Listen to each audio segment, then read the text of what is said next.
అవడం కాదు, ఆయనే మనందరి Oscar. So legendary MM Keeravani సార్ని ఇప్పుడు సగౌరవంగా మాట్లాడవలసిందిగా రిక్వెస్ట్ చేస్తూ ఉన్నాము.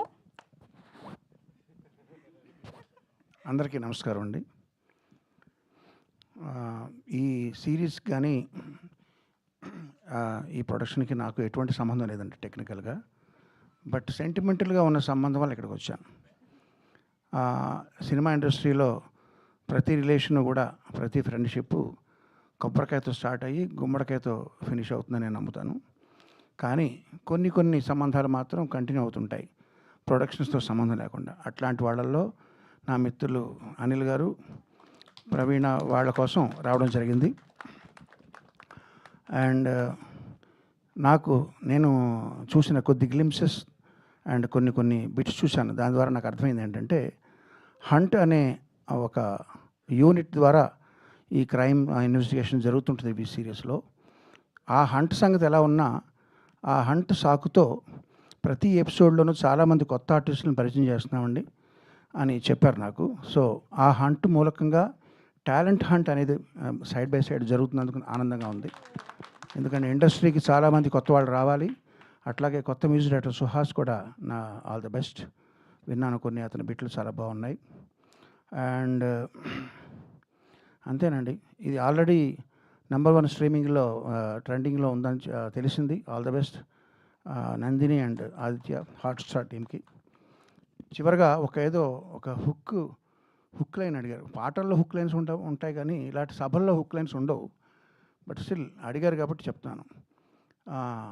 హర్ష గారు ఆయన లాంగ్ లీవ్ పెట్టి డిఎస్పీగా చేస్తూ వచ్చి ఆయన అనుభవాలన్నీ రంగరించి వీటిలో ఈ క్రియేటివ్ ప్రాసెస్లో ఆయన మేజర్ షేర్ ఆయన తీసుకుంటున్న సందర్భంలో నాకు బాగా గుర్తొస్తుంది ఏంటంటే, నేను చిన్నప్పుడు కొమ్మూరు సాంబశివరావు గారి డిటెక్టివ్ నవల్స్ చదివానండి.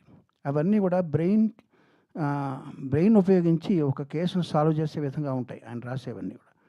అట్లా కాకుండా మధుబాబు గారు, షాడో, ఇట్లాంటివన్నీ అవన్నీ యాక్షన్ ఓరియంటెడ్గా ఉంటాయి. నేను ఈ సిరీస్లో బ్రెయిన్కి పని ప్లస్ యాక్షన్ కూడా మెండుగా ఉంటుందని నేను విశ్వసిస్తున్నాను. రాను ఇంట్రెస్టింగ్గా ఉంటుందని నమ్ముతున్నాను. అండ్ సీనియర్ పోలీస్ అధికారి పేరవారం రాములు గారు రాసిన బుక్ నాకు చాలా ఇష్టం అండి. పోలీసు చమత్కారాలు అని ఒక బుక్. అందులో ఆయన రియల్ లైఫ్ ఇన్సిడెంట్స్ని ఆయన కొంచెం ఫిక్షన్ జోడించి చమత్కారంగా రాశారు. మీరు ఎవరైనా చదవండి, చాలా బాగుంటుంది బుక్. సో అదేవిధంగా ఆయన అనుభవాలు దీనికి పనిచేస్తాయని ఆయన చెప్పారు. చాలా సంతోషంగా ఉంది. హుక్ లైన్ ఏంటంటే, Vikram is on duty because Harsha is of duty. చివరిగా నాకు నచ్చని విషయాలు చెప్తానండి. అనిల్ గారు అంతా బాగానే ఉంది కానీ ఆ బయట కటౌట్లు, ఆ పోస్టర్లు అవన్నీ నాకు ఇష్టం ఉండదండి. వాటి మీద వాడే కాస్తంత డబ్బు సేవ్ చేసి, ఇందాక బొకే ఇచ్చారు, అవన్నీ తోటలో కాసే పువ్వులు ఇలా తీసుకుని ఇలా పాడేస్తాం. వాటి మీద వేస్ట్ చేయకుండా ఆ మనీ సేవ్ చేసి మీరు ఉప్మా పెసరట్టు చేయించి ఇంట్లో పిలిస్తే వస్తాం. అదేనా కొంచెం వంట పడుతుంది అదంతా. ఈ పోస్టర్లు ఇవన్నీ మనకెందుకండి? కటౌట్లు, పోస్టర్లు ప్లీజ్ ఇక మీద మీరు ఆపేస్తారని నేను ప్రగాఢంగా విశ్వసిస్తూ, all the best to the team, all the best to Gnapika and Hotstar. Thank you sir. Thank you so much sir. ప్రతిసారి మీ హంబుల్నెస్, మీ చమత్కారం